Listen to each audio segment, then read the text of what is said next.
Imagine waking up one morning, checking your calendar, and seeing a 15-minute meeting with your manager and someone from Human Resources.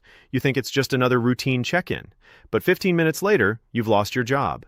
No warning, no poor performance review, no major mistake, just another name on a company layoff list. Over the last few years, thousands of employees across the United States have experienced exactly that reality. From Silicon Valley tech giants to major corporations across multiple industries, layoffs have become an uncomfortable reminder that job security isn't guaranteed anymore. So here's the real question. If your paycheck disappeared tomorrow, how long could you continue paying your bills without falling into debt? Today's story isn't just about losing a job. It's about what happens next, and the financial decisions that could either protect your future or make an already difficult situation much worse.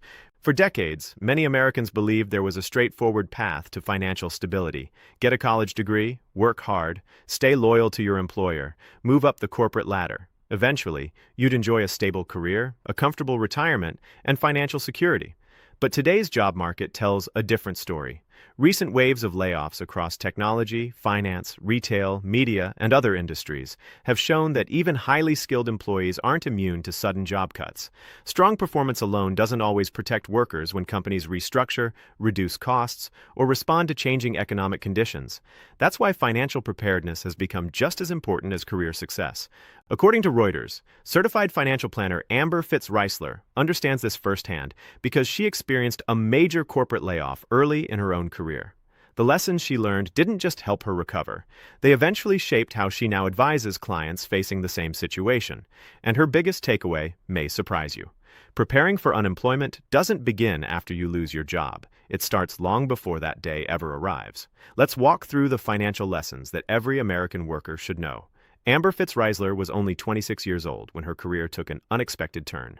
At the time, she worked for a large consumer products company, employing roughly 14,500 people. Then came the announcement: about 1,500 employees would lose their jobs. The night before, workers received invitations for short meetings with their managers and human resources. Those brief meetings changed lives. Employees were being informed that their positions had been eliminated while coworkers packed up their desks. For many, it felt deeply personal. Yet the layoffs had little to do with individual performance. Instead, they reflected a business decision affecting thousands of people simultaneously. That's an important lesson for today's workforce. Many employees still believe that working harder automatically guarantees job security.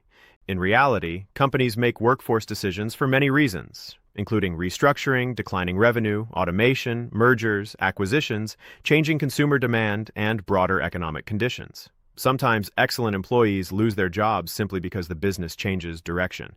Understanding that reality helps remove unnecessary guilt. A layoff doesn't always reflect your value as a professional. Sometimes it's simply a reflection of changing business priorities. After receiving the news, Amber faced the same question millions of Americans would ask. What do I do first? Fortunately, someone offered her advice that made an enormous difference. Apply for unemployment benefits immediately, not next week. Not after updating your resume. Not after taking a few days to process everything. Immediately. Many people don't realize unemployment benefits often require processing time before payments begin.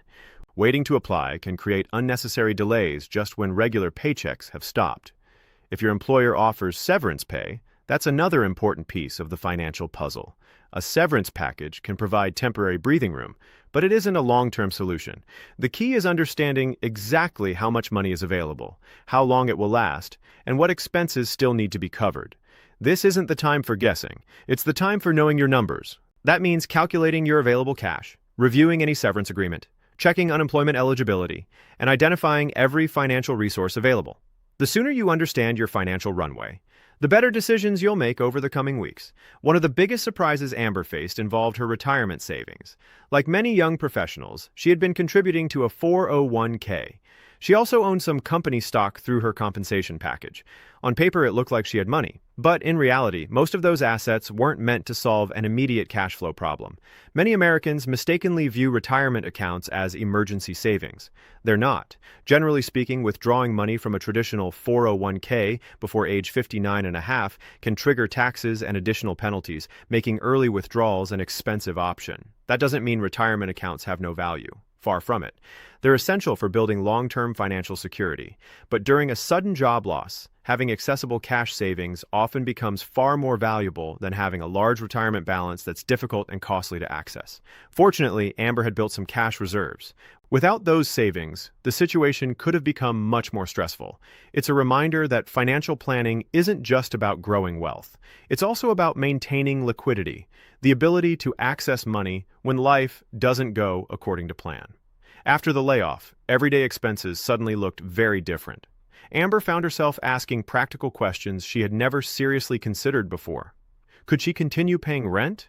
Would she need to find a roommate? Could she still afford travel for the athletic competitions she participated in? Those questions forced her to do something many Americans avoid until a crisis arrives. She built a detailed budget. Instead of guessing where her money was going each month, she tracked every expense: housing, groceries, transportation, utilities, insurance, entertainment, everything. That exercise gave her something incredibly valuable during an uncertain time: clarity. When income becomes uncertain, information becomes one of your greatest financial assets. A clear budget shows exactly which expenses are essential, which can be reduced temporarily, and how long your available money is likely to last. It also helps eliminate emotional decision-making. Rather than reacting out of fear, you're making choices based on real numbers. And that's exactly what financial resilience looks like.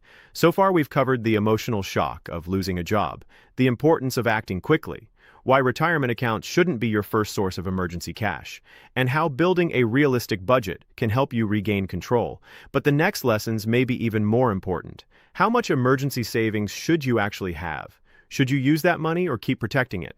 What happens to your health insurance after a layoff? And what financial mistakes do many people make that end up costing them far more than the layoff itself?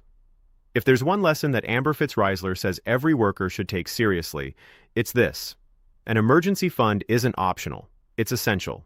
Many people think of savings as one large pool of money that can be used for anything, but financial planners often recommend separating savings based on their purpose. Your vacation fund is different from your home repair fund. Your car maintenance fund is different from your retirement account. And your emergency fund should exist for one reason only: replacing income when life takes an unexpected turn. That could mean a layoff, a serious illness, or another event that suddenly interrupts your paycheck. Too often, people spend their emergency savings on predictable expenses like holiday shopping, new furniture, or routine car repairs. Then, when a real emergency happens, the money is already gone. The purpose of an emergency fund isn't convenience. It's financial survival. It's designed to buy you something incredibly valuable during uncertain times. Time to search for the right job instead of accepting the first offer out of desperation. Time to make thoughtful financial decisions instead of emotional ones. And perhaps most importantly, time to protect your long-term financial future. You've probably heard the traditional advice: save 3 to 6 months of living expenses. It's a helpful starting point, but it's not the full story. According to FitzRysler, the right amount depends on two major factors. First, your monthly expenses, not your income, not your salary, your actual cost of living. Start by calculating how much money you truly need each month to cover essential expenses like housing, groceries, transportation, insurance, utilities, and healthcare. Then, consider your career risk. Some industries have strong hiring demand. Healthcare is a good example. Many nurses and medical professionals can often find new opportunities relatively quickly. Other industries can be much less predictable.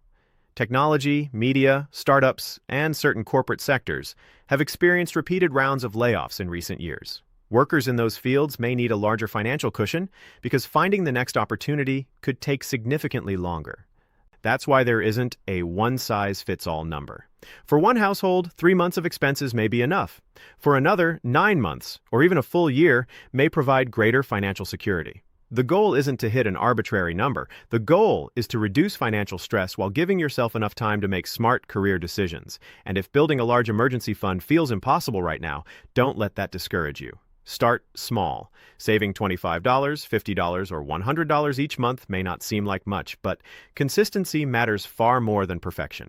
Automatic transfers into a dedicated savings account can gradually build a safety net that grows stronger over time. Here's something many people struggle with after losing a job. They hesitate to spend the very money they've spent years saving. It feels wrong, but according to FitzRysler, that's exactly what an emergency fund is for.